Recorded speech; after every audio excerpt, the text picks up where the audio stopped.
जनाब आज बात करते हैं ज़र्द पत्तों का बन की एपिसोड नंबर 8 के रिव्यू की। क्या ही एपिसोड थी, मज़ा आ गया। क्या राइटिंग थी मुस्तफ़ा अफरीदी साहब, क्या डायरेक्शन थी सैफ़ी हसन साहब, ज़बरदस्त मज़ा आ गया लिटरली। मतलब मैं सोच रही थी कोई इतना क्रिएटिव भी हो सकता है कि हर डायलॉग में कोई ना कोई फ़न का एलिमेंट हो। शुरू में जो है वो दिखाते हैं जनाब के डॉक्टर नौफल को एंटरटेन कर रहे हैं मलिक नादिर। वो एक लोकल सिंगर्स का ग्रुप बुलाते हैं और वो अजीब व गरीब गाने सुना रहे होते हैं उनको। तो ये सीन होता है जिसको जिसको वो अपने फादर को बता रहा होता है फ़ोन करके कि ना वो कहते हैं ये बेटा क्या आवाज़ आ रही है। वो बड़े ज़बरदस्त डायलॉग्स होते हैं ना, जब वो पूछते हैं कि बेटा पीछे से गाने बजाने की आवाज़ें आ रही हैं, ये तुम किन चक्करों में पड़ गए हो। ऐसा ना हो कि कल को जो है वो डांस पार्टियाँ शुरू हो जाएँ, तुम वापस आ जाओ, और ये ना हो कि कहीं तुम घुंघरू बांध के आ रहे हो। तो कुछ इस तरह के सीन्स होते हैं। तो वो कहता है अब्बा ये कोई म्यूज़िक की कोई टांग तोड़ने, मुझे एग्जैक्ट डायलॉग्स तो याद नहीं है, कुछ टांग तोड़ने का ही बात हो रही थी कि कोई इसकी हड्डी पसली तोड़ रहा है शायद म्यूज़िक की, कुछ ऐसा बता रहे थे। तो वो बहुत फ़नी पार्ट था, उनके डायलॉग्स बहुत मज़े के थे। बेटा ये गाने बजाने की आवाज़ें कहाँ से आ रही? खुदा ना खास्ता तुम किसी ऐसी महफिल में तो नहीं चले गए जहाँ शरीफ लोगों का जाना मना होता है? फिर उसके अलावा जो है वो एक और जो मुझे सीन बड़ा मज़े का लगा ना, वो ये था कि मलिक नादिर जो है वो जो भी काम करते हैं उसका क्रेडिट लेते हैं।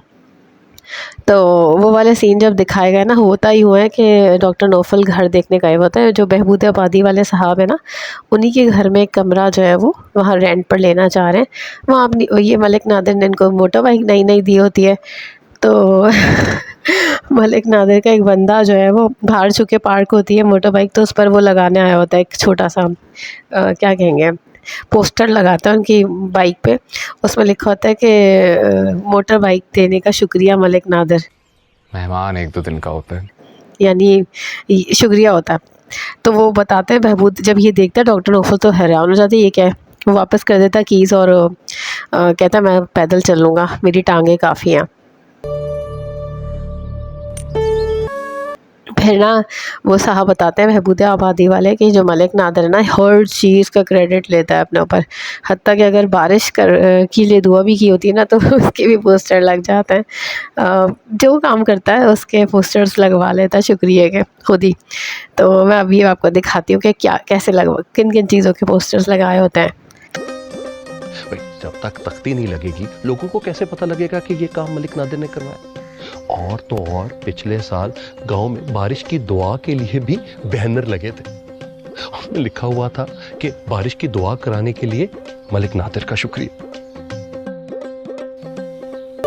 फिर बात होती है मीनू के कैरेक्टर की और रोशन की। तो मीनू जो है वो रोशन को बता रही होती है कि भाई उसकी तो मंगनी हो गई। वो बहुत रोता पीटता है, लाइक उसको वो बहुत अफसोस होता है, लेकिन वो किसी न किसी तरह मुकद्दस से मिल लेता है और मुकद्दस उसको एक चांटा लगाती है जब वो पूछता है कि तुम्हारी मर्ज़ी से मंगनी हुई है, क्योंकि वो ना उसके मंगेतर से मिलकर आ रहा होता है उसी के घर में।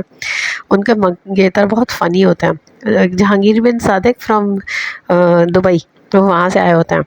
और वो इतना बिल्कुल उनकी ड्रेसिंग और उनका गेटअप बहुत अजीब सा होता है, बहुत फ़नी होता है। तो वो कहता है, खुद ही कहता है, रोशन कहता है ये 2 नंबर ही है, अरबी आया हुआ है, और इससे जो मंगनी तुमने खुद की है तो वो चांटा लगा देती है इसको। तो कहता है मतलब उस चांटे को लेकर वो मीनू को एंड में बताता है कि वो फल्ला क्या ये भी मोहब्बत की एक अदा है कि उसने मुझे चांटा लगाए शिकायत की है। मैं आपको उनका भी सीन दिखाती हूँ कि वो कैसे होते हैं। जहांगीर बिन सादिक, हाँ। अस्सलामुअलैकुम वरहमतुल्लाहि वबरकातुहू, अना जहांगीर बिन सादिक। फिर जो फनीएस्ट सीन्स थे ना वो थे दरख्त पे चढ़ने वाले, क्योंकि सिग्नल्स का आपको पता है आते नहीं है वहाँ पर।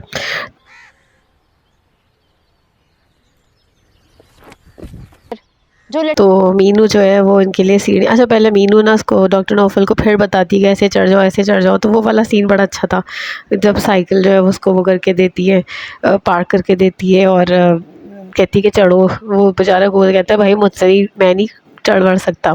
जो लड़की 30 किलो की साइकिल, 50 किलो का हेलमेट, 200 किलो की गाय और 10,000 किलो की बातें संभाल सकती है, वो आपको भी संभाल लेगी। खैर वो पता है बाकायदा उसके लिए सीढ़ियाँ बनाती है लकड़ियाँ तोड़ तोड़ के, और वो लटकाती है और नोट लिखती है कि इसको ना सही से अटका के चाहिएगा वरना बच्चे जो है इसको तोड़ देंगे। तो बहुत हैरान होता है यार क्या चीज़ है ये बंदी।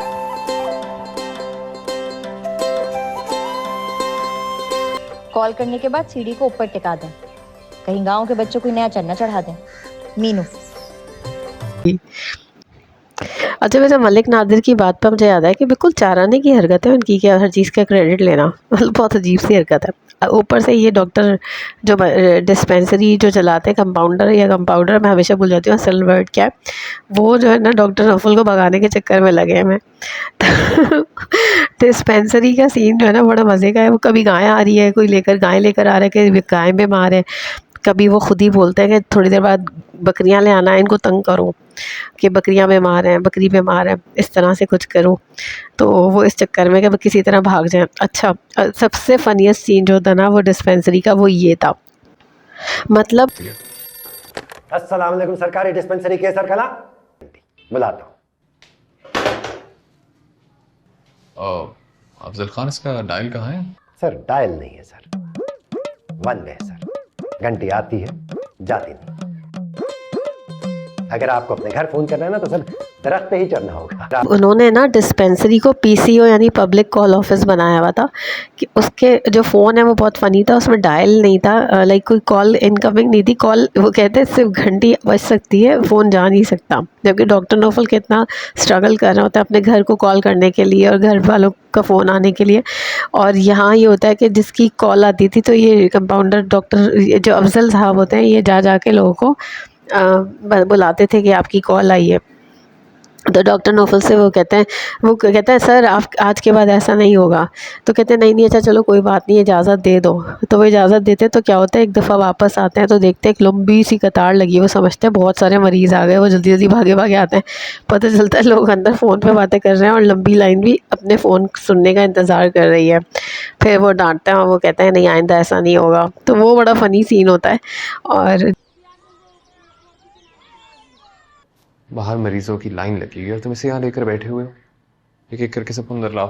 मरीज नहीं है सर जी, अपना अपना फोन सुनने आए। जिस तरह लोग अपनी कॉलें अटेंड कर रहे होते हैं तो वो बड़ा इंटरेस्टिंग होता है। इस पर जो है गांव वाले जो है एहतजाज करेंगे, नाराज़ होंगे। और मलिक नादिर ने भी जो इनको बुलवा लिया है डॉक्टर नौफल को, क्योंकि ये इसी सिलसिले में कि लोग नाराज़ हो रहे हैं। और दूसरा ये कि मीनू और इनकी बातचीत हो रही होती है तो मलिक नादिर का बंदा जो बुलाने आया होता है डॉक्टर नौफल को, तो वो देख लेता है कि इनकी बातचीत हो रही है, तो वो थोड़ा सा ना एक वो नहीं होती थोड़ी नैरो माइंडेड थिंकिंग कि ये बातें कर रहे थे और ये गांव की लड़कियों से बातें करता है, ऐसा कोई सीन है। तो ये चक्कर है। तो वो डॉक्टर नौफल को कहते हैं कि तुम चलो मेरे साथ, नहीं तो मैं मलिक नादिर को सब कुछ बता दूंगा कि तुम गांव की लड़कियों से बातें करते हो। तो ये सीन था। आई थिंक मैंने सब कुछ कवर कर दिया है। आज की किस्त का भी बहुत फ़नी किस्त थी, मतलब आपने अगर नहीं देखी ना, अगर आपका हंसने का मूड हो रहा है तो आप ज़रूर देखें। 30 मिनट्स मतलब पक्का हंसने वाले हैं आप। बाकी 10 मिनट्स में थोड़े मसले मसाइल हैं बस। लेकिन ये कि रोशन की एक्टिंग तो आप पता ही है, आला ज़बरदस्त है, सबकी परफॉर्मेंस बहुत ज़बरदस्त है। बहुत मज़े की किस्त है, आप लोग ज़रूर देखिएगा। अभी तक के लिए इतना ही, फिर मिलेंगे किसी नेक्स्ट रिव्यू के साथ, तब तक के लिए थैंक यू।